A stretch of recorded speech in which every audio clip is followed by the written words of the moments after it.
Hashtag Galactic forces mocked Earth's wildlands. Until special ops struck in the jungle, the Zephyrian command ship dominance hung in the void above Earth like a predator, sizing up wounded prey. Admiral Keth Var studied the blue-green planet through the massive viewport, his four arms crossed behind his back in a gesture of supreme confidence. The holographic displays around him painted Earth in cold, analytical terms. Population centers marked in red, military installations highlighted in amber, and vast swaths of green that his tactical computers dismissed as uninhabited wilderness.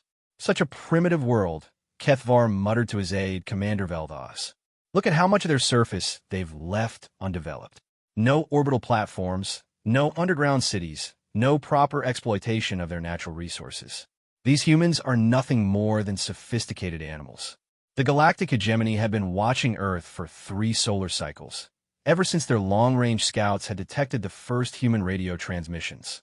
What they found was a species that had barely crawled out of their own gravity well, still confined to a single world, still fighting among themselves with crude chemical explosives and projectile weapons. The hegemony's war council had laughed when the intelligence reports came in. Some of the younger officers had suggested bypassing Earth entirely, considering it too insignificant to bother with. But Earth sat at a crucial junction between 3 major hyperspace lanes, making it strategically valuable despite its inhabitants' apparent worthlessness. Admiral, Veldas said, manipulating a control interface with 2 of his 4 hands. Our ground forces report they're ready to begin the pacification operation. General Mordak is confident his mechanized divisions can subjugate the major population centers within 2 planetary rotations. Kethvar's mandibles clicked in amusement. The hegemony's standard conquest protocol called for swift, overwhelming force applied to population centers, followed by the establishment of administrative control. It had worked flawlessly across 47 worlds. Earth would be number 48, and probably the easiest yet. Very well. Authorize the descent. But remind General Mordak that we want infrastructure intact. These humans may be primitive, but their cities will serve our purposes once we've educated them about their place in the galaxy. Far below, in the Amazon rainforest, Staff Sergeant Maria Santos crouched beside a massive Cecropia tree, her face painted with mud and her ghillie suit making her nearly invisible against the jungle floor. She pressed her finger to her earpiece, listening to the encrypted transmission from Northcom. The news wasn't good. Orbital bombardment had taken out most major military installations within the first 6 hours.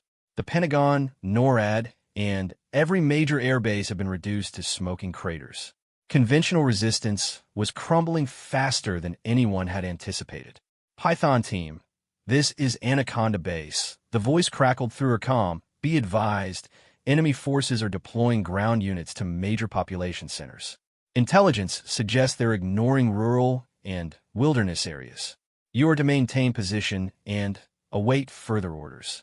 Santos keyed her mic twice to acknowledge, then settled deeper into her hide. Around her, the jungle pulsed with life. Howler monkeys called in the distance, their voices mixing with the buzz of insects and the drip of moisture from the canopy above. To most people, the Amazon was an impenetrable green hell, a place where civilization went to die. But to Santos and her team, it was home. She had grown up in the forests of the Pacific Northwest, the daughter of a park ranger and a marine biologist. While other kids played video games, she was learning to read animal tracks and identify edible plants. The Army had recognized her talents early, fast-tracking her into the special operations community. She'd spent the last 5 years training in every jungle environment on Earth, from the Congo Basin to the jungles of Southeast Asia. If anyone could survive what was coming, it was her team. Contact, whispered Corporal Jackson Chun from his position 50 meters to her left. 3 vehicles, unknown configuration, moving along the river trail. Santos shifted her position slightly, bringing her scope to bear on the trail below. Through the green-tinted optics, she could see them. 3 massive armored vehicles that hovered a meter off the ground, moving silently through the forest with an almost arrogant disregard for concealment. Each vehicle was the size of a small house, bristling with weapon systems that looked like nothing in any terrestrial arsenal. Count 12 hostiles per vehicle, Chun continued. They're tall, maybe 8 feet for arms each. Armor looks heavy, but they're moving like they've never been in a jungle before. Santos watched the lead vehicle plow through a stand of young trees rather than navigate around them. The aliens inside were clearly visible through transparent sections of their armor, their movements clumsy and unfamiliar with the terrain. They held their weapons at the ready, but their heads were on swivels, jumping at every sound from the forest around them. They're scared, she realized, speaking in her mic. Look at their body language. They've never operated in anything like this environment before. It made sense, she supposed. Most of the hegemony's conquered worlds have been urbanized, technological civilizations. Even their rural areas were probably well-developed, with clear sight lines and predictable terrain. But Earth's wilderness areas were something entirely different. 65 million years of evolution had created ecosystems of staggering complexity, where every square meter contained dozens of species locked in an endless dance of predation and survival. To someone who had never experienced it, a place like the Amazon would be like stepping onto an alien world. The convoy passed beneath their position without stopping, leaving deep gouges in the forest floor where their repulsor fields had disturbed the soil.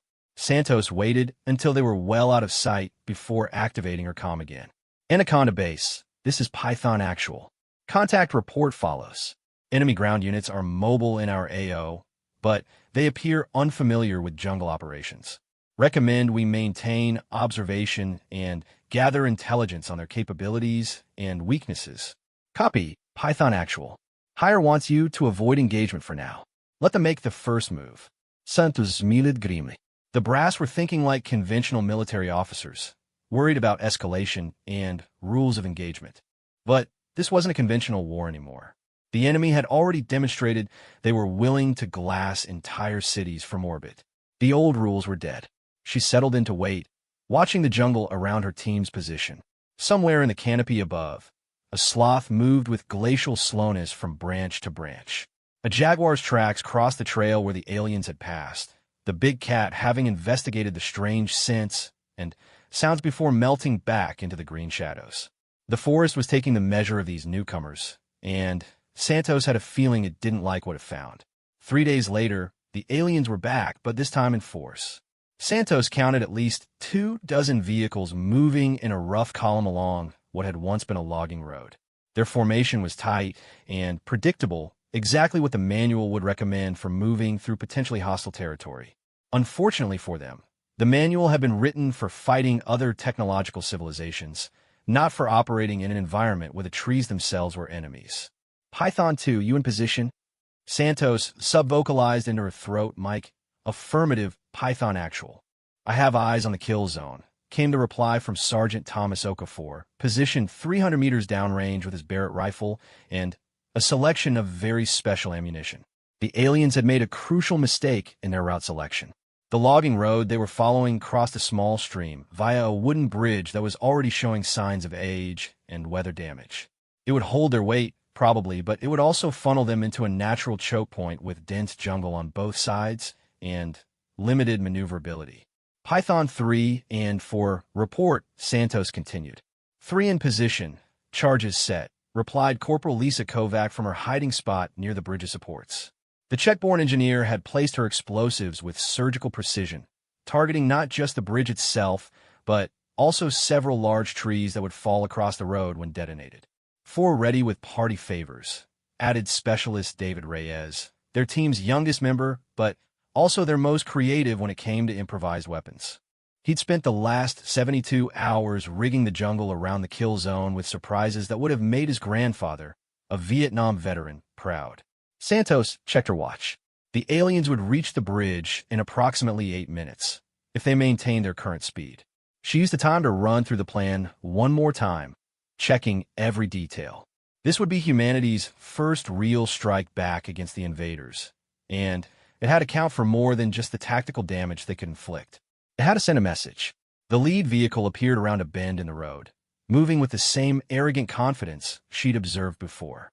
Through her scope, Santos could see the alien commander standing in a cupola on top of the vehicle, his 4 arms manipulating what looked like sensor controls. He was scanning the jungle, but his movements were mechanical, routine. He was looking for threats he understood, hidden bunkers, concealed artillery positions, maybe infantry in prepared fighting positions. He wasn't looking for a handful of humans who had learned to become part of the forest itself. The first vehicle reached the bridge and started across without hesitation. The second followed closely behind, then the third. Santos waited until half the convoy was committed to the crossing before keying her mic. All stations, this is Python Actual. Execute. Kovac's charges detonated simultaneously, the explosions echoing through the jungle like thunder. The bridge disintegrated in a cloud of splinters and concrete dust, dumping the first 3 vehicles into the stream below. But that was just the beginning. Reyes had positioned additional charges in carefully selected trees, and as they toppled across the road, they created an impenetrable barrier that trapped the rest of the convoy in the kill zone. The aliens reacted quickly. Santos had to give them credit for that.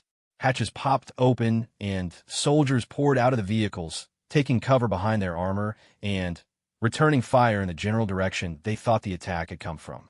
But their weapons, designed for fighting on open battlefields or in urban environments, were largely ineffective in the dense jungle. Energy beams that could melt through steel armor were absorbed by the thick canopy or dissipated harmlessly in the humid air. Okafor's rifle spoke once, a sharp crack that seemed almost insignificant compared to the aliens' massive energy weapons. But the round he fired wasn't standard military ammunition. It was a custom-loaded penetrator made from depleted uranium and tungsten, designed specifically to punch through advanced armor systems. The alien commander jerked backward and collapsed, blue-green blood spreading across his chest plate. Target down, Okafor reported calmly, already seeking his next shot. The aliens were beginning to panic now. Santos could see it in their movements. They'd been told this was a primitive world, inhabited by beings barely capable of spaceflight. They weren't prepared for coordinated ambush tactics or for enemies who could strike from concealment and then vanish like ghosts. Several of them had abandoned their positions and were firing wildly into the jungle, their energy weapons setting trees ablaze but hitting nothing of importance.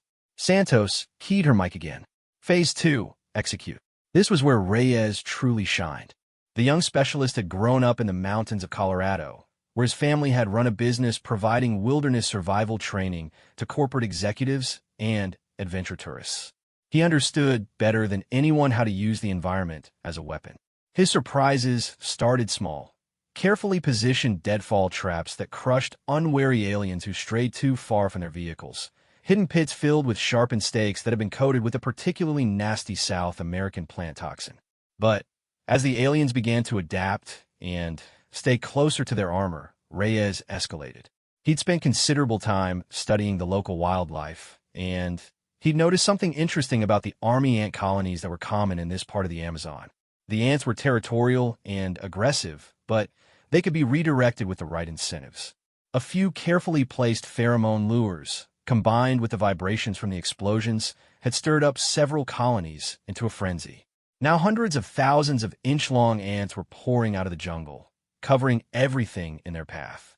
The aliens' armor might stop energy weapons and projectiles, but it apparently wasn't designed to keep out small insects. Santos watched in grim satisfaction as the invaders began to writhe and scream, tearing at their armor as the ants found every gap and seam. Some of them made it back to their vehicles, but others weren't so lucky. The ants were particularly fond of the soft tissues around the aliens' eyes and breathing apparatus. Jesus, Chen whispered over the comm, that's just evil. Welcome to Earth, Santos replied. The surviving aliens were trying to organize a retreat now, but Kovac had one more surprise waiting for them. As their vehicles attempted to reverse course and escape the kill zone, they drove over a series of carefully concealed mines that the engineer had salvaged from the team's emergency cache. The explosions weren't large enough to destroy the alien vehicles outright, but they were perfectly positioned to damage repulsor coils and mobility systems. 3 more vehicles ground to a halt, their crews trapped inside, while the ant swarms continued their assault. By the time the shooting stopped, only 6 of the original 24 alien vehicles were still operational, and they were retreating at maximum speed down the logging road, leaving their dead and disabled behind.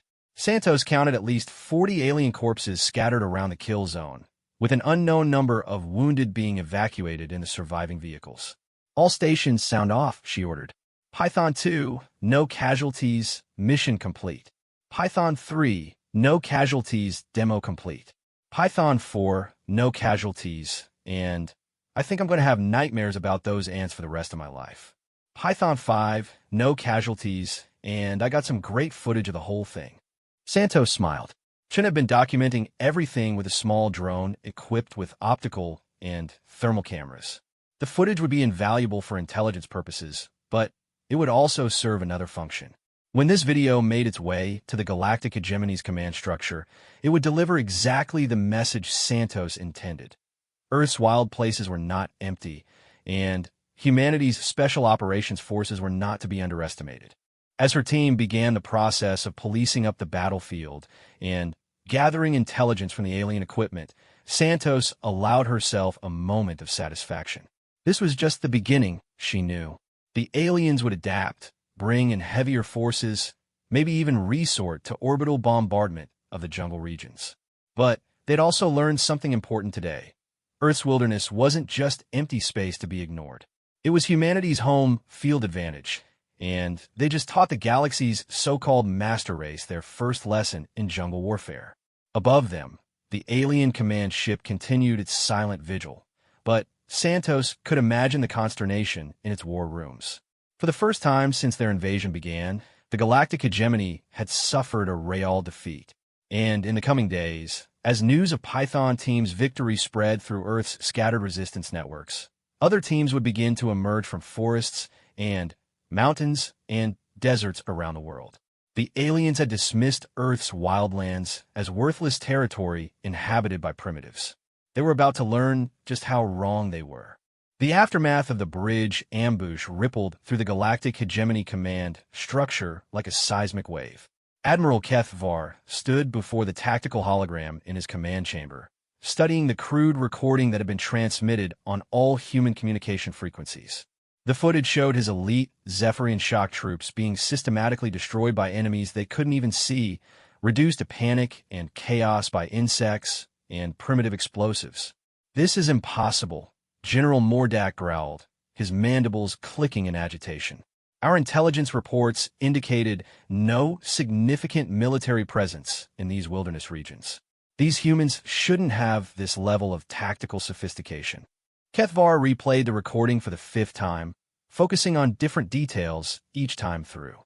The precision of the ambush spoke to careful planning and intimate knowledge of the terrain.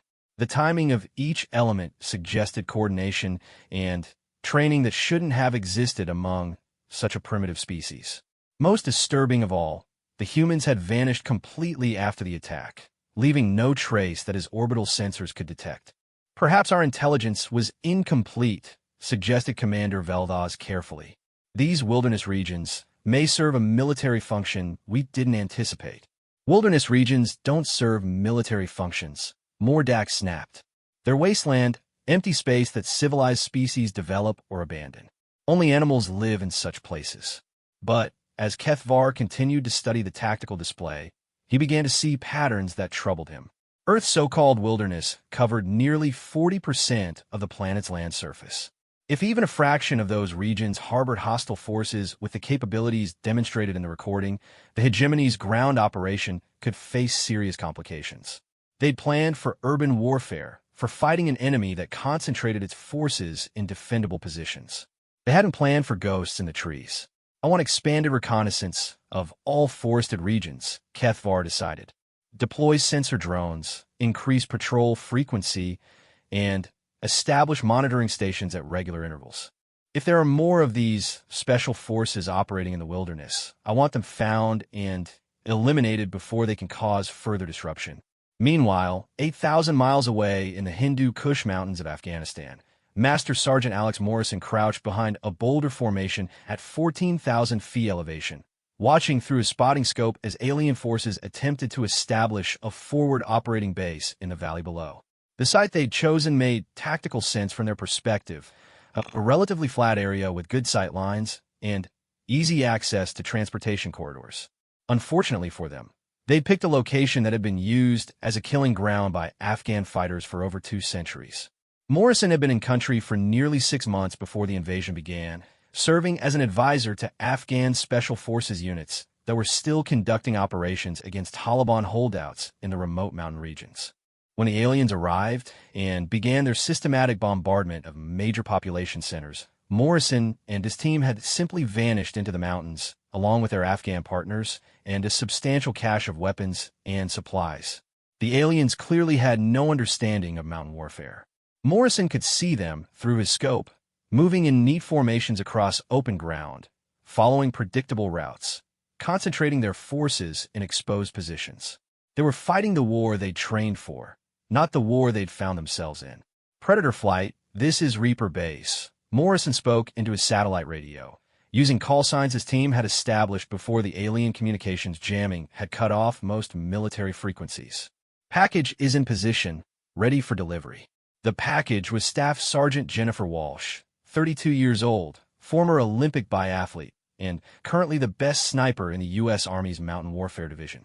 She was positioned on a ridgeline nearly 3 kilometers from the alien base, well beyond the range of their energy weapons, but well within range of her custom-built rifle system. Copy, Reaper Base. I have visual on primary target. Big ugly with a fancy armor, center of the compound.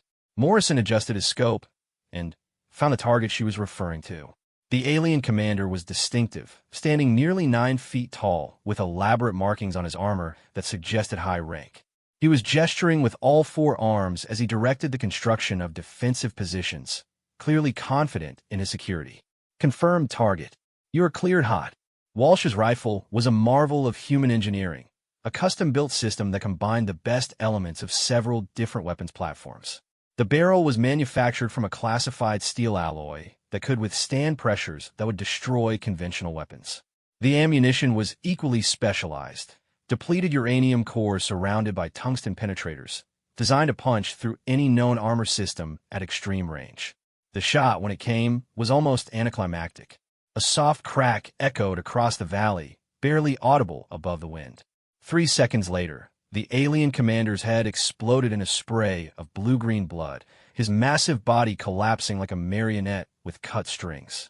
The reaction was immediate and chaotic. Alien soldiers dove for cover, energy weapons tracking wildly across the mountainsides as they searched for threats they couldn't locate. Some of them began firing at random, their beams carving through rock formations and starting small avalanches. But they had no idea where the shot had come from, or even if there would be more. Target eliminated, Walsh reported calmly. Moving to secondary position. This was the beauty of mountain warfare, Morrison reflected. The terrain itself was an ally, providing concealment, multiple firing positions, and escape routes that pursuing forces couldn't follow. The aliens might have superior technology, but they were fighting on humanity's home ground now, in an environment where that technology counted for less than intimate knowledge of the local terrain. Over the next 4 hours, Morrison's team conducted a masterclass in mountain warfare tactics. Walsh eliminated 3 more high-value targets from different positions, each shot coming from a new direction and a different range. Sergeant Carlos Rodriguez, their demolitions expert, triggered carefully placed rock slides that buried several alien vehicles and blocked their primary escape route. Specialist Amanda Chun used her drone systems to map alien positions and relay targeting data, while staying invisible to their electronic countermeasures. By evening, the alien force had taken 40% casualties and abandoned their forward operating base entirely. As Morrison watched their vehicles retreat down the valley, he allowed himself a moment of grim satisfaction. The Galactic hegemony was about to learn that Earth's mountain regions weren't just empty wasteland to be ignored. They were fortresses held by people who'd spent generations learning how to fight in the worst terrain on the planet. But the real message wouldn't be delivered until the aliens tried to come back.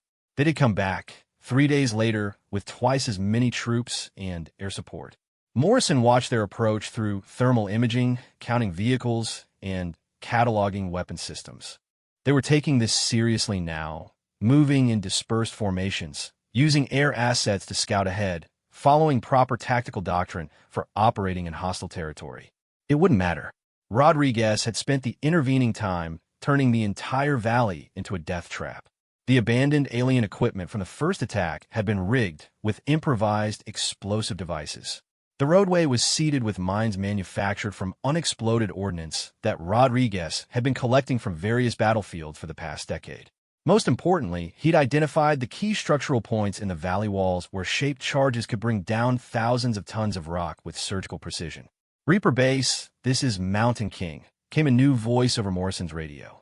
It was Major Hassan Durrani, commanding the Afghan Special Forces team that had been operating parallel missions in the region. "We are in position and ready to give our guests a proper welcome." Morrison smiled grimly. Durrani's men knew these mountains better than anyone alive. They'd been fighting foreign invaders in this terrain for their entire lives, and their fathers and grandfathers had done the same. The Galactic hegemony was just the latest in a long line of technologically superior forces that had learned hard lessons about Afghan mountain warfare. The alien convoy entered the valley in textbook fashion, air assets providing overwatch while ground forces advanced in staggered formations. They'd clearly studied the tactical data from their previous defeat and adapted their procedures accordingly. Unfortunately for them, they'd adapted to fight the wrong enemy. The first indication that something was wrong came when their lead aircraft simply vanished. One moment, it was conducting a reconnaissance sweep over the valley floor. The next, it was tumbling in pieces toward the ground, its pilot never having seen the shoulder-fired missile that killed him. Walsh had upgraded her arsenal since the last engagement, acquiring a selection of man-portable surface-to-air systems from the ruins of the Bagram Air Base. The second aircraft lasted longer, perhaps 30 seconds, before it too fell victim to carefully aimed ground fire. The aliens were beginning to learn that their technological advantages meant nothing when they couldn't identify their enemies' positions. Then, Rodriguez triggered his masterpiece. The shaped charges detonated simultaneously along 3 different ridgelines, each explosion precisely calculated to bring down specific sections of mountainside. The avalanche that followed was controlled, directed, choreographed like a deadly ballet. Thousands of tons of rock and ice swept down into the valley, burying the alien convoy under debris that would take industrial equipment weeks to clear. But Rodriguez wasn't finished. As the surviving alien forces tried to dig out their vehicles and evacuate their wounded, he triggered the secondary charges hidden in their own abandoned equipment. The explosions sent alien body parts flying across the valley floor, and the message was clear.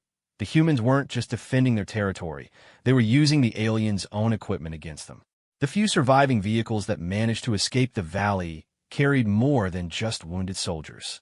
They carried intelligence that would profoundly disturb the Galactic hegemony's strategic planners. Earth's mountain regions weren't uninhabited wasteland. They were occupied by human forces that possessed tactical capabilities the hegemony had never encountered before. More importantly, they carried the beginning of a terrible realization. The humans weren't just fighting to survive. They were fighting to win. In the Australian outback, Captain Sarah Mitchell crouched beside a billabong, studying the thermal signatures on her portable scanner. The alien patrol was moving along the dirt track that had once been used by mining trucks, their vehicles kicking up clouds of red dust that could be seen for kilometers in the clear desert air. They were making no attempt at concealment, apparently confident that the empty wasteland around them harbored no threats worth worrying about. They were wrong. Mitchell's team had been inserted into the outback 2 weeks before the invasion began, part of a classified program to establish cache sites and observation posts in Australia's remote interior. When the aliens arrived and began systematically destroying military installations, Mitchell's team had simply activated their pre-positioned supplies and begun conducting reconnaissance operations from the vast emptiness of the continent center. The aliens had dismissed the outback as worthless desert, suitable only for mineral extraction after the human population had been dealt with. What they didn't understand was that the outback wasn't empty. It was home to Aboriginal communities that had been surviving in this environment for 60,000 years, and to mining and ranching operations that covered areas larger than many Earth nations. More importantly, it was home to the Australian Special Air Service Regiment, some of the finest desert warfare specialists on the planet. "Contact report," Mitchell whispered into her throat mic. 12 vehicles, approximately 200 hostiles, moving southeast along the Tanami track. They'll reach Checkpoint Charlie in approximately 30 minutes. "Roger that, Bushmaster." Taipan is in position and ready. Taipan was Warrant Officer James Kowalski, a Polish-Australian sniper whose family had been mining opals in the outback for 3 generations. He knew every waterhole, every cave, every rocky outcrop for hundreds of kilometers in every direction. More importantly, he understood how the desert could kill the unprepared, and he'd spent the last 2 weeks turning that understanding into a weapon. Wombat is ready for party time, added Corporal Lisa Zhang, their demolitions expert. Zhang had grown up in Darwin, the daughter of Chinese immigrants who'd built a successful construction business in Australia's far north. She understood explosives, heat, and how to make both work in combination. The alien patrol was following a predictable route, staying on the established track to avoid the soft sand and hidden obstacles that could bog down their vehicles. It was the logical choice for forces unfamiliar with desert operations, but it was also exactly what Mitchell's team was counting on. The Tanami track passed through a narrow gap between 2 rock formations, a natural choke point that channeled traffic into a kill zone with no cover and limited escape routes. Zhang had spent days preparing that gap, not just with conventional explosives, but with something far more destructive. White phosphorus charges positioned to create a thermal hell that would turn the desert itself into a weapon. Execute, Mitchell ordered. Zhang's charges detonated in sequence, each explosion timed to maximize psychological impact as well as physical damage. White phosphorus burned at over 800 degrees Celsius, hot enough to melt alien armor and cook the occupants inside their vehicles. But, more importantly, it created a wall of superheated air that turned the narrow gap into a furnace. The aliens had no experience with desert warfare, no understanding of how heat could become a tactical factor. Their armor, designed for temperate climates and urban environments, became death traps as internal temperatures soared beyond survivability. Some of them abandoned their vehicles and tried to advance on foot, only to discover that the rock formations they were using for cover had been superheated to the point where touching them caused severe burns. Kowalski began picking off survivors with methodical precision, his rifle shots echoing across the empty landscape like thunder. Each round was carefully aimed, targeting specific vulnerabilities in alien armor systems that his team had identified through careful study of previous engagements. The aliens tried to return fire, but their energy weapons were largely ineffective at long range in the shimmering heat, their targeting systems confused by thermal distortion. Within 20 minutes, the entire alien patrol had been eliminated. The few survivors who tried to escape on foot found themselves lost in a landscape that offered no shelter, no water, and no mercy to those who didn't understand its rules. Mitchell's team didn't even need to pursue them. The desert would finish the job. But the real message wasn't in the tactical victory. It was in what happened next. As Mitchell's team began policing up the battlefield, Aboriginal trackers emerged from concealment among the rock formations, their faces painted with traditional designs, and their hands carrying weapons that mixed ancient techniques with modern technology. "Good hunting," said Elder William Napurula, approaching Mitchell with the easy confidence of a man who'd spent 70 years learning every secret of this land. But this is only the beginning. The desert spirits are angry, and they have much more to teach these invaders. Mitchell nodded respectfully. The Aboriginal communities had been the first to volunteer when word of the alien invasion reached the remote settlements. They understood better than anyone that this wasn't just about defending territory. This was about protecting the land itself, the Dreamtime stories that connected every rock and waterhole, the sacred sites that held 60 millennia of human history. Over the next week, reports began filtering in from across the outback. Alien patrols were disappearing without trace. Their vehicles found days later buried in sand dunes or stripped for parts by communities that seemed to appear and vanish like mirages. Water holes were being poisoned with compounds that were harmless to humans but lethal to alien physiology. Supply convoys were being attacked by forces that struck from impossible ranges and then melted back into the landscape like ghosts. The Galactic hegemony was beginning to understand that Earth's desert regions weren't empty wasteland to be ignored. They were vast killing grounds defended by people who'd spent generations learning how to survive in the harshest environments on the planet. And now those people were turning their survival skills into weapons of war. The message was spreading across the galaxy through encrypted hegemony communications. Earth's wilderness regions weren't uninhabited. They were hunting grounds, and humanity had just declared open season on anyone foolish enough to enter them unprepared. Admiral Kethvar paced the length of his command deck, his four arms clasped behind his back in a gesture that had become habitual over the past weeks. The tactical displays surrounding him painted an increasingly grim picture of the ground campaign. Red zones marked areas where hegemony forces had suffered significant casualties. Amber zones indicated regions where operations had been suspended due to environmental complications. Green zones, representing areas under secure hegemony control, were becoming disturbingly rare.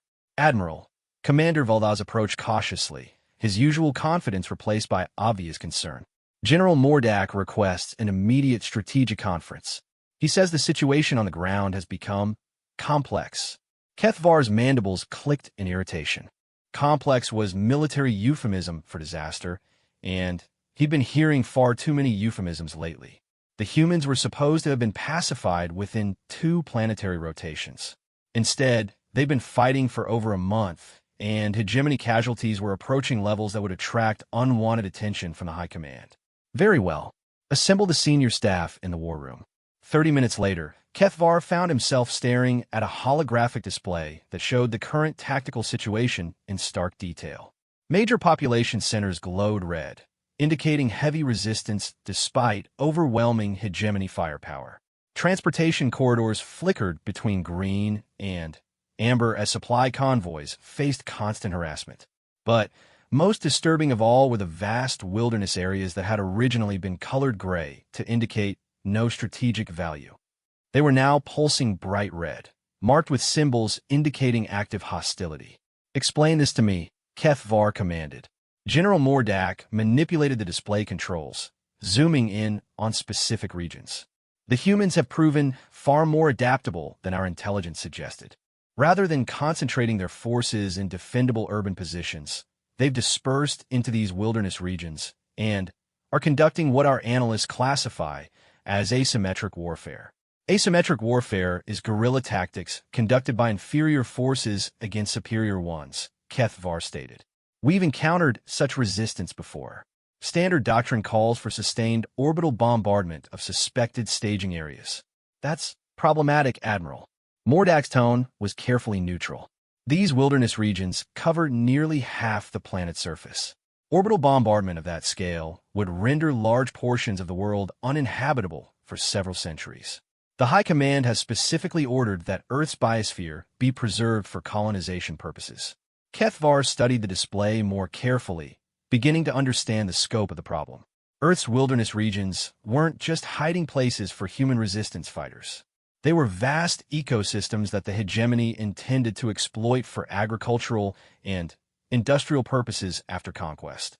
Destroying them would eliminate much of the planet's strategic value. What about ground operations in these regions? He asked. We've attempted 17 major operations in wilderness areas, Mordak replied, his voice becoming more strained. All have resulted in significant casualties and tactical failure. The humans appear to have extensive knowledge of local terrain and environmental conditions. They're using the landscape itself as a weapon. Mordak activated a series of combat recordings, each more disturbing than the last.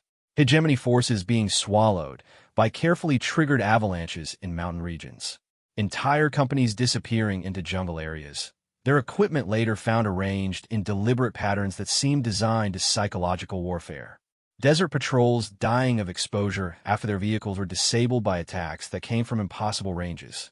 Furthermore, Mordak continued, intelligence indicates that human resistance in these wilderness areas is being coordinated by military specialists with extensive training in unconventional warfare. These aren't random survivors hiding in the forests. These are professional soldiers who were specifically prepared for this type of conflict. Kethvar felt a chill that had nothing to do with the ship's environmental systems. The hegemony's standard conquest strategy assumed that primitive civilizations would concentrate their military assets in predictable locations: cities, industrial centers, transportation hubs. The idea that a species might deliberately scatter their most capable warriors into vast wilderness regions prepared to fight extended campaigns in environmental conditions that would kill most civilized beings, was almost incomprehensible. "What do we know about these wilderness specialists?" he asked. "They call themselves Special Operations Forces," Veldaz replied, consulting his datapad. "Our intercepted communications suggest they've been training specifically for this type of warfare for decades. Some of them appear to have been in their wilderness regions for months before our arrival, establishing cache sites and observation posts. They were expecting us? Unknown, Admiral. But they were certainly prepared for someone." Meanwhile, in the Siberian wilderness, Captain Dmitry Volkov crouched inside a camouflaged observation post, watching through thermal imaging as another hegemony patrol blundered through the taiga forest. The aliens were learning, he had to admit. Their formations were more dispersed now, their movements more cautious. They'd stopped following predictable routes and were varying their patrol patterns. But they still didn't understand the fundamental reality of winter warfare in Siberia. Volkov had grown up in these forests, the son of a game warden whose family had been protecting this region's wildlife for 6 generations. He joined Spetsnaz as soon as he was old enough, specializing in Arctic warfare and survival techniques that pushed human endurance to its absolute limits. When the aliens arrived and began their bombardment of major cities, Volkov had simply vanished into the forest with a small team of specialists and enough supplies to last through the coming winter. The aliens clearly had no experience with sub-zero temperatures. Their armor systems were designed for temperate climates, and Volkov could see condensation forming on their faceplates as they moved through the forest. Worse, their vehicles were leaving heat signatures that could be tracked for kilometers, and their power systems were working overtime to maintain life support in conditions their designers had never anticipated. "Wolfpack, this is Alpha," Volkov whispered into his throat mic, using the call signs his team had adopted. "Target is approaching the feeding ground. All units report status." "Beta in position. Thermal charges ready," replied Senior Lieutenant Anna Kozlova from her high position 300 meters to the north. Kozlova was a chemical engineer who'd spent 10 years developing specialized weapons for Arctic conditions. Her thermal charges weren't designed to kill directly. They were designed to create localized temperature variations that would trigger hypothermia in alien physiology. "Gamma ready with ice fishing," added Sergeant Pavel Orlov from his position along the frozen stream. Orlov's ice fishing involved carefully weakened sections of ice that would collapse under the weight of alien vehicles, dumping them into water that would freeze their occupants solid within minutes. "Delta has the welcome mat prepared," concluded Corporal Svetlana Petrov. Her welcome mat was a minefield designed specifically for Arctic conditions, using pressure plates that would remain stable under snow cover, but activate when heavy vehicles passed over them. The alien patrol was moving in a rough column along what had once been a logging trail, their breath visible in a -30 air. Volkov could see them struggling with the cold, their movements becoming sluggish as their armor's heating systems fought a losing battle against the Siberian winter. Several of them were clearly suffering from early-stage hypothermia, their coordination deteriorating as their core body temperature dropped. "Execute Phase 1, Volkov ordered. Kozlova's thermal charges detonated in sequence, creating pockets of superheated air that rapidly cooled in the sub-zero environment. The temperature differential created localized weather patterns that confused the alien sensors and made accurate targeting impossible. More importantly, it created thermal shock that caused several aliens to collapse as their circulatory systems struggled to adapt to the rapid temperature changes. Phase 2 came when the lead vehicles attempted to cross Orlov's fishing spot. The ice gave way exactly as planned, dumping 2 alien vehicles into water that was so cold it immediately began forming ice crystals around the submerged armor. The aliens inside had perhaps 60 seconds before hypothermia rendered them unconscious, and maybe 5 minutes before the cold killed them outright. But Phase 3 was where Petrov truly shined. As the surviving aliens attempted to reorganize and mount a rescue operation, they triggered the minefield she'd laid with loving attention to detail. The explosions weren't large enough to destroy alien vehicles outright, but they were perfectly positioned to disable mobility systems and trap the occupants in metal coffins that would become freezers in the sub-zero air. Within 20 minutes, the entire alien patrol was dead or dying from exposure. Volkov's team hadn't fired a single shot. They'd simply used the environment as a weapon, letting the Siberian winter do what it had been doing to unprepared invaders for centuries. But this engagement was different from the others because this time Volkov had a special audience. Hidden among the trees, a small team of war correspondents was documenting everything with encrypted communication equipment that had somehow survived the alien jamming. The footage they captured would be transmitted to resistance networks around the world and, eventually, to the wider galaxy. The message was simple and terrifying. Earth's winter regions weren't empty, frozen wasteland. They were hunting grounds where the planet's most elite warriors had learned to use cold itself as a weapon. In the Congo Basin, Colonel Jean-Baptiste Mbeki watched through his binoculars as alien forces attempted to establish another forward operating base in the heart of the African rainforest. It was their fourth attempt in this region, and like the previous three, it was doomed to fail for reasons the aliens couldn't possibly understand.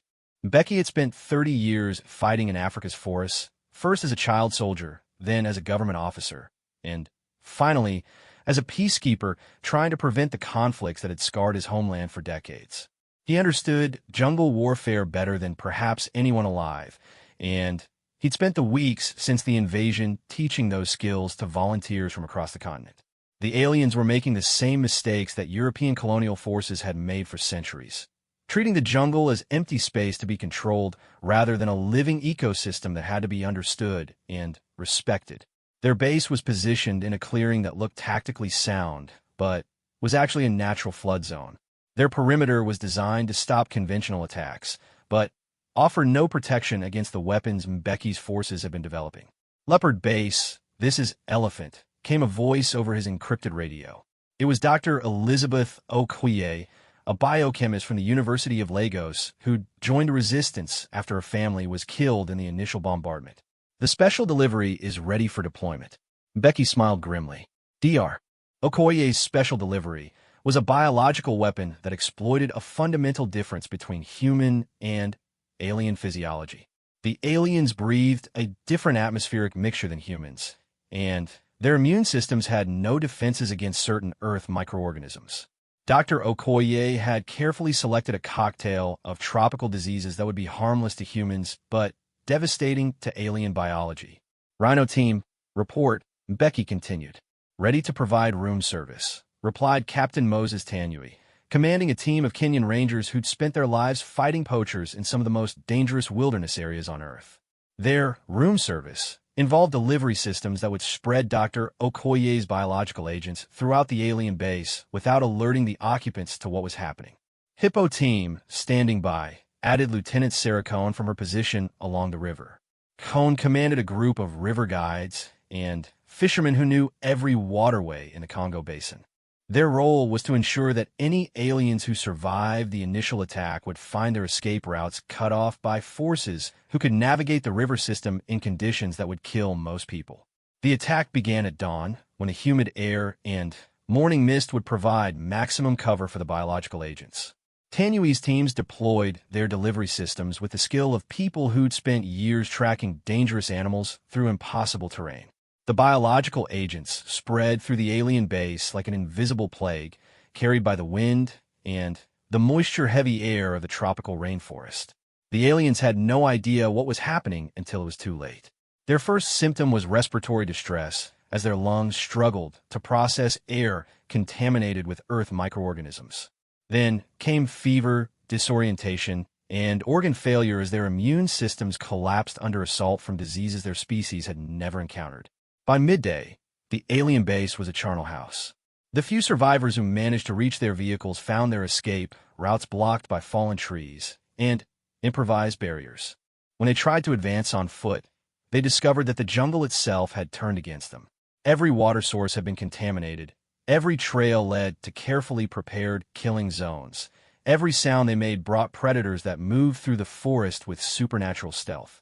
But the real message wasn't in the tactical victory. It was in what the aliens found when they eventually sent a relief force to investigate. The base had been stripped clean of useful equipment, but the alien bodies had been arranged in a specific pattern that told a story older than recorded history.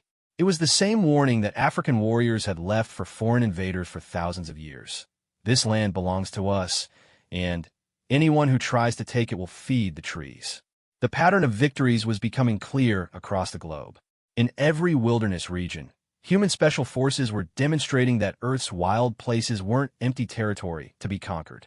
They were sophisticated battlegrounds where humanity's most elite warriors had learned to use the planet itself as a weapon.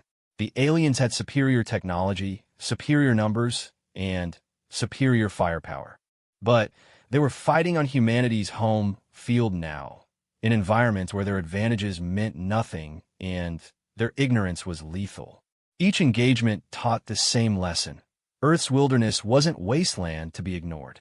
It was humanity's secret weapon, and the war was just beginning. Word was spreading through the Galactic hegemony's military channels, carried by encrypted transmissions that told increasingly disturbing stories. Human resistance forces were operating in environments that would kill most civilized species within hours. They were using weapons that turned the landscape itself into an ally. They were fighting a type of warfare that the hegemony had never encountered before, because no other species had ever been crazy enough to deliberately choose such battlegrounds. The humans weren't just defending their territory. They were teaching the galaxy a lesson about what happened when you underestimated a species that had learned to call the most dangerous places in the universe home. The emergency session of the Galactic Hegemony War Council convened in the deepest levels of the Dominance Command ship, where the most sensitive strategic discussions took place behind layers of electronic shielding and armed security. Admiral Kethvar entered the chamber to find the holographic representations of 12 High Admirals already assembled, their expressions ranging from concern to barely contained fury. Admiral Kethvar spoke High Admiral Zethron, his image flickering slightly as it was transmitted across interstellar distances. Your reports suggest that a primitive, pre-spaceflight civilization is conducting effective resistance operations against hegemony ground forces. Explain how this is possible. Kethvar activated his tactical displays, showing the current status of the Earth campaign. Nearly 2 months had passed since the initial invasion, and the results were far from what anyone had predicted. While major population centers remained under hegemony control, vast areas of the planet were marked as contested territory or hostile environment. Casualty reports painted an even grimmer picture. Over 40,000 hegemony soldiers killed or missing, with casualty rates in wilderness regions approaching 60% for some units. The humans have proven far more adaptable than our intelligence indicated. Kethvar began carefully. They've dispersed their most capable military forces into wilderness regions and are conducting extended guerrilla operations from positions that are extremely difficult to locate and eliminate. Guerrilla operations. High Admiral Morthek interjected with obvious disdain. Primitive tactics employed by inferior civilizations. Standard doctrine calls for orbital bombardment of suspected staging areas until resistance ceases. That option is not available to us, Kethvar replied. Earth's biosphere must be preserved for colonization purposes. Extensive orbital bombardment would eliminate much of the planet's strategic value. Then, deploy ground forces in overwhelming numbers, suggested High Admiral Velkura. No guerrilla force can withstand sufficient conventional pressure. Kethvar's mandibles clicked in frustration. Respectfully, High Admiral, you don't understand the scope of the problem. These wilderness regions cover nearly half the planet's surface and contain environmental conditions that are lethal to most civilized species. The humans aren't just hiding in these areas. They're using the environment itself as a weapon. He activated a series of combat recordings, each more disturbing than the last. Hegemony forces being systematically destroyed by enemies they couldn't locate, killed by environmental factors that their equipment wasn't designed to handle, eliminated by tactics that violated every principle of civilized warfare. These humans have specialized military units that have been training specifically for this type of warfare for decades, Kethvar continued. They call themselves Special Forces, and they appear to have extensive knowledge of environmental warfare techniques. They're not fighting to defend fixed positions. They're fighting to make the entire planet uninhabitable for our forces. High Admiral Zethron studied the tactical data with growing concern. The Galactic hegemony had conquered 47 worlds using the same basic strategy. Overwhelming technological superiority applied against concentrated enemy forces in predictable locations. The idea that a primitive species might deliberately scatter their best warriors into environments too hostile for pursuit was almost incomprehensible. What do we know about these special forces? Zethron asked. Intelligence suggests they're drawn from various human military organizations that specialized in unconventional warfare, Kethvar replied.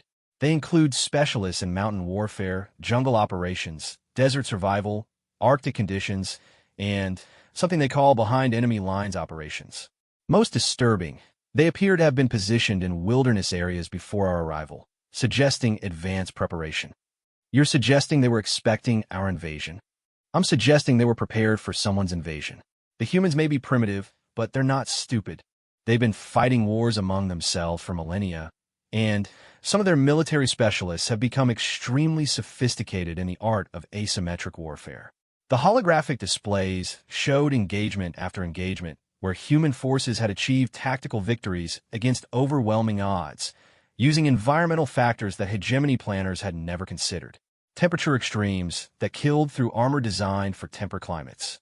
Biological agents that exploited physiological differences between species. Terrain features that could be turned into weapons by those who understood them intimately. There's something else, Kethvar added reluctantly. The humans appear to be learning from each engagement. Their tactics are becoming more sophisticated, their coordination is improving, and they're beginning to share information between different resistance groups. What started as isolated guerrilla actions is evolving into something approaching organized warfare. High Admiral Velkura's image leaned forward in interest. Organize how? They're establishing communication networks that bypass our jamming, coordinating operations across continental distances, and sharing intelligence about our capabilities and weaknesses. Most significantly, they're beginning to target our strategic assets rather than just conducting harassment operations. Kethvar activated another set of tactical displays, showing recent incidents that had moved beyond simple guerrilla attacks. Human forces had begun targeting communication relays, supply depots, and command centers. They were disrupting logistics networks that the hegemony had assumed were immune to primitive assault. Most alarming, they were doing so with increasing precision and effectiveness. 3 days ago, a human team penetrated the security perimeter around our primary supply depot on the southern continent, Kethvar reported. They destroyed enough equipment to support a full division for 6 months, killed the entire command staff, and escaped without a single casualty. The attack was coordinated with orbital timing that suggests they have access to our communication intercepts.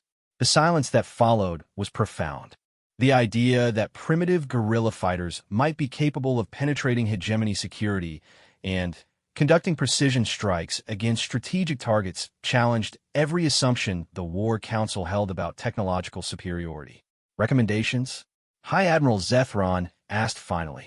We need to fundamentally reassess our approach to this campaign, Kethvar replied. The humans aren't fighting the war we prepared for. They're fighting a war we've never encountered before, using tactics that our doctrine doesn't address, and operating in environments where our technological advantages are negated. Are you suggesting withdrawal? I'm suggesting that if we continue current operations, we may find ourselves facing a type of warfare that could spread to other resistance movements across the galaxy. The humans are proving that primitive species can conduct effective resistance against hegemony forces, and that lesson could inspire others.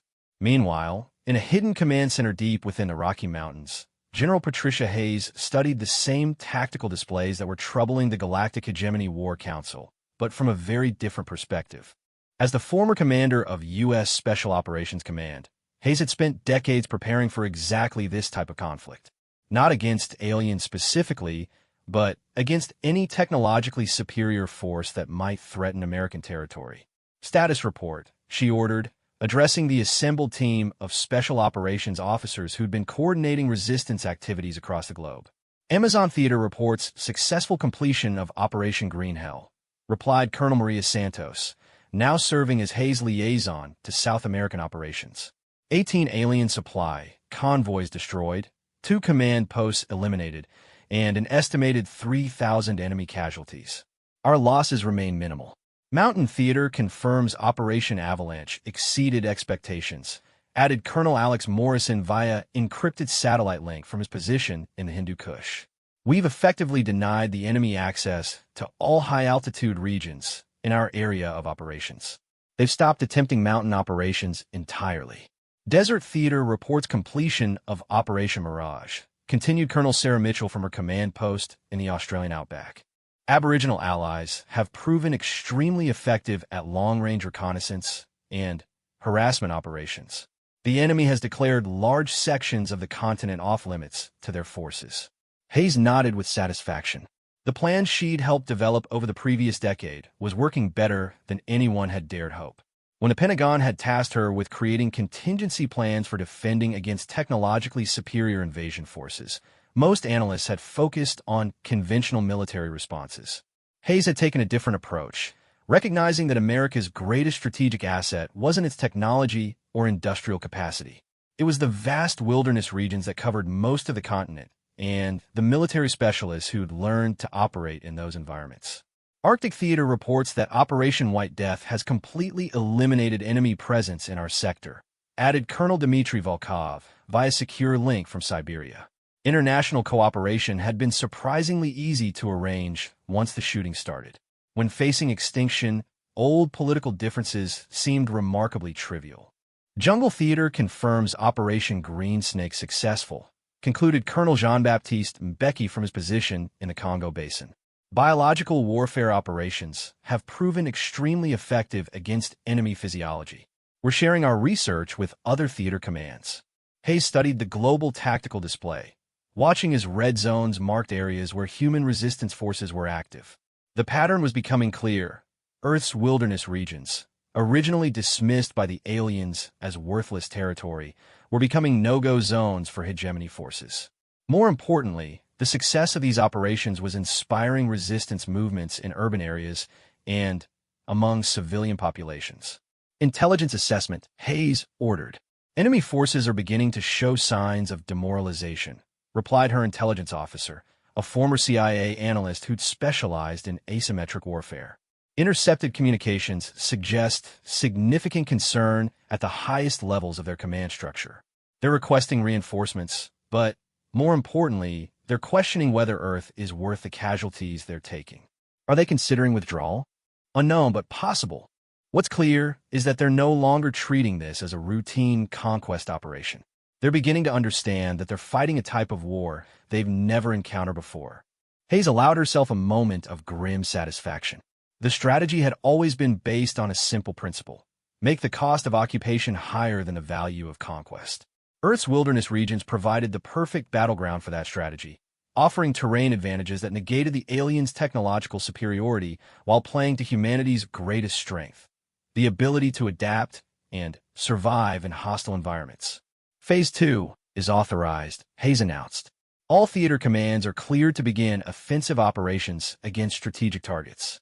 Priority objectives are communication networks, supply infrastructure, and command facilities. The aliens wanted to conquer Earth's wildlands. Instead, they're going to learn what happens when Earth's wildlands conquer them. The message went out through encrypted communication networks that span the globe, carried by transmission methods that the galactic hegemony still didn't understand. In jungles and mountains, in deserts and Arctic wastelands, in every environment where humans had learned to survive and fight, special operations teams received new orders that would fundamentally change the nature of the conflict. The guerrilla phase of the war was ending. The offensive phase was about to begin. In the Amazon, Python team prepared to strike at the aliens' primary logistics hub, a massive facility that supplied operations across the entire South American continent. In the Hindu Kush, Reaper team planned an assault on the communication relay that coordinated alien operations across Central Asia. In the Outback, Bushmaster team targeted the orbital bombardment control center that had been terrorizing Australian cities. In Siberia, Wolfpack prepared to eliminate the command center that directed alien winter warfare research. Each operation would be coordinated with precision timing, striking simultaneously at targets across the globe in a demonstration of capability that would shatter the galactic hegemony's assumptions about human military potential. The aliens had dismissed Earth's wildlands as empty territory inhabited by primitives. They were about to discover that they'd actually stumbled into the most sophisticated, unconventional warfare network in the galaxy, operated by soldiers who'd spent their entire lives learning how to turn the planet itself into a weapon.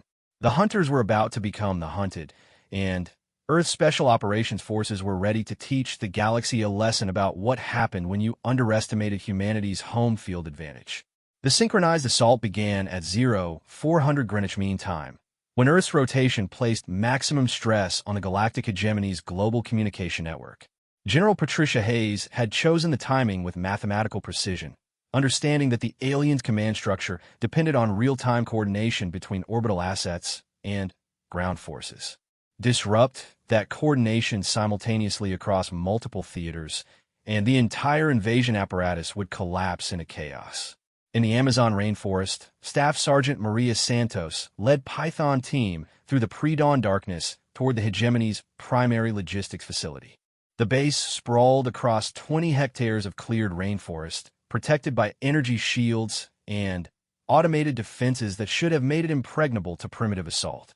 But Santos and her team had spent 2 weeks studying the facility from concealed observation posts, learning its rhythms, identifying its vulnerabilities, and developing an attack plan that would exploit every weakness. Python 2, status report. Santos whispered into her throat mic as her team moved through the jungle canopy 20 meters above the ground.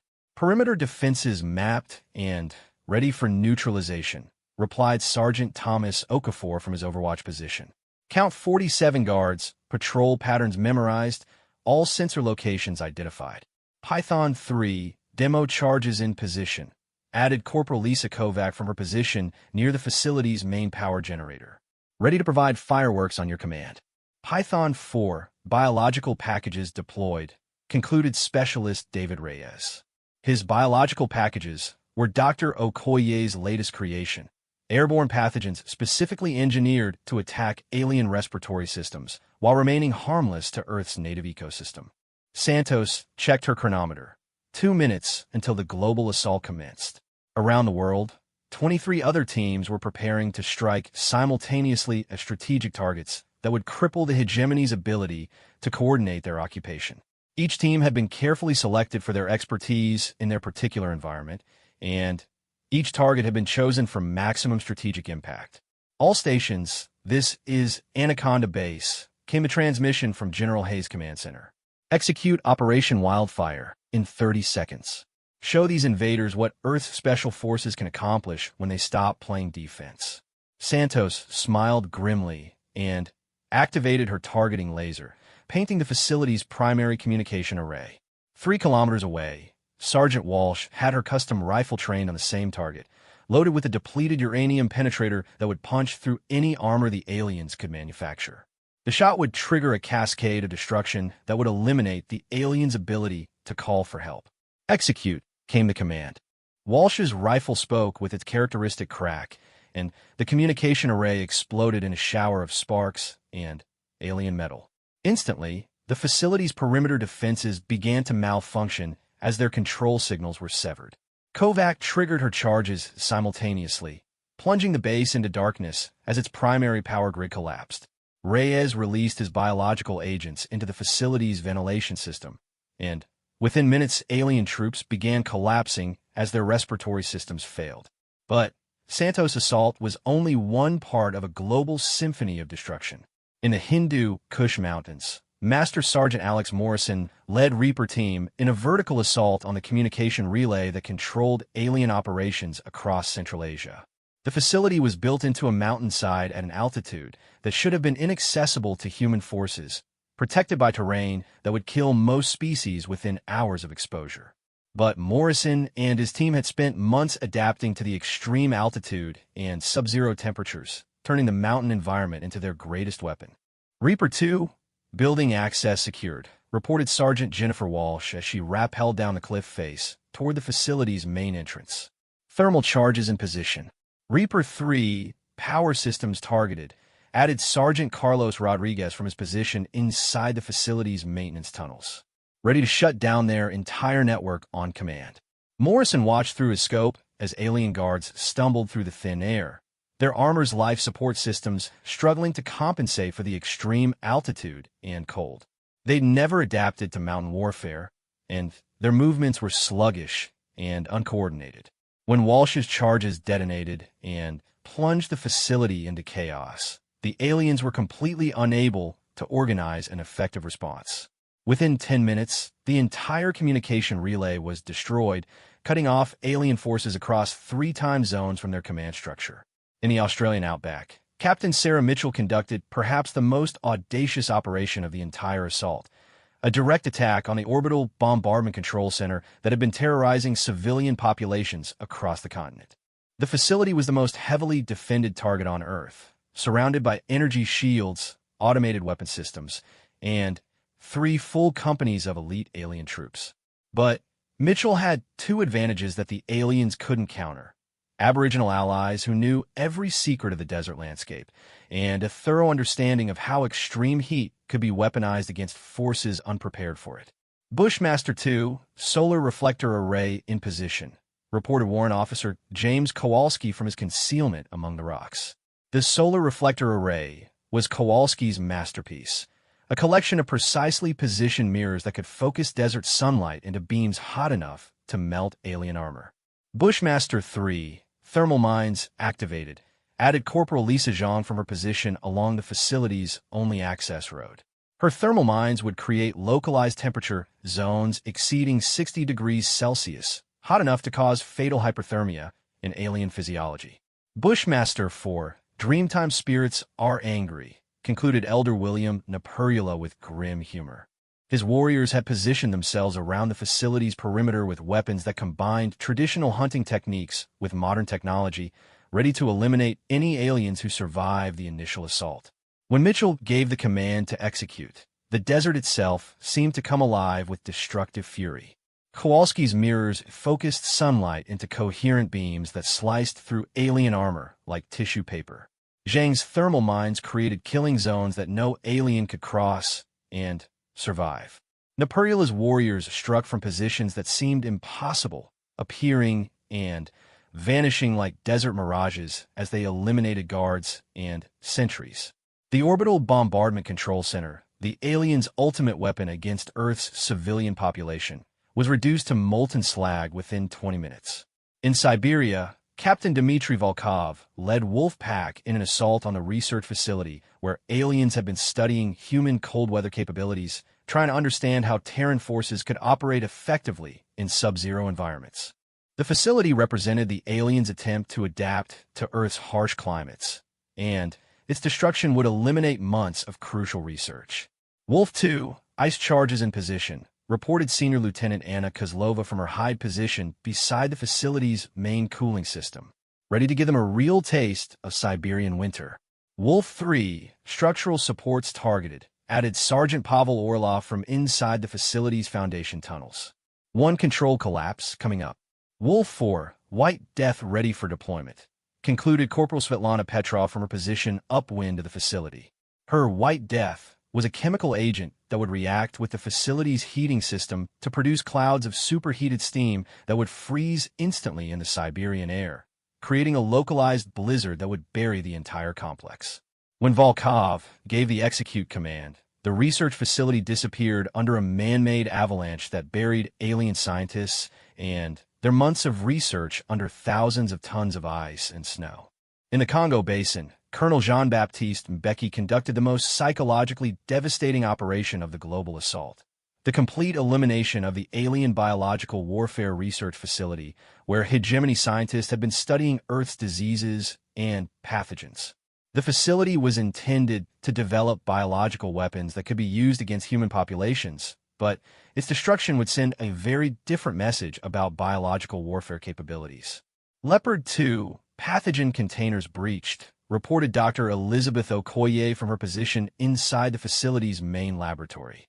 Their own research is about to become very personal.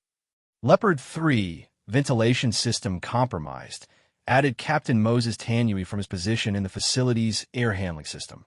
Every alien in the complex is about to be exposed to concentrated doses of their own bioweapons. Leopard 4, river routes secured, concluded Lieutenant Sarah Cohen from her position along the Congo River. Any survivors who try to escape by water will find themselves in very unfriendly territory.